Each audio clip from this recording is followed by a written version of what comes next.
पैठणच्या जायकवाडी धरणाचा साठा 95.16% पोहोचलाय। त्यामुळे धरणातून यंदा दुसऱ्यांदा पाण्याचा विसर्ग केला जातोय। ज्या जायकवाडी धरणाचे एकूण 18 दरवाजे प्रत्येकी 0.5 फुटाने उघडण्यात येत आहेत। एकूण 9432 क्युसेकनं विसर्ग सुरू होणार आहे। या सगळ्याचा आढावा घेतलाय आपले प्रतिनिधी सुरेश वायभट यांनी।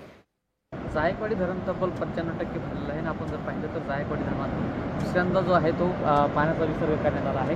जायकवाडी धरणाच्या 18 दरवाजे हे अर्धा फूट उचलून 9000 क्युसेकने जो पाण्याचा जो विसर्ग आहे तो गोदावरी पात्रात करण्यात आलेला आहे। आणि आपण जर पाहिलं तर गोदाकाठच्या गावांना देखील सतर्कतेचा इशारा देखील प्रशासनाच्या वतीने देण्यात आला आहे।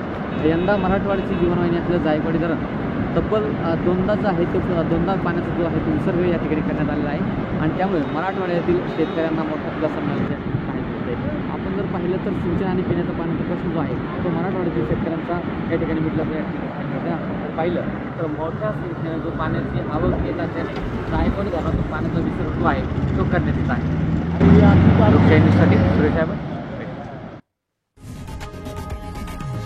लोकशाही मराठी ऐका, पहा, जागरूक रहा।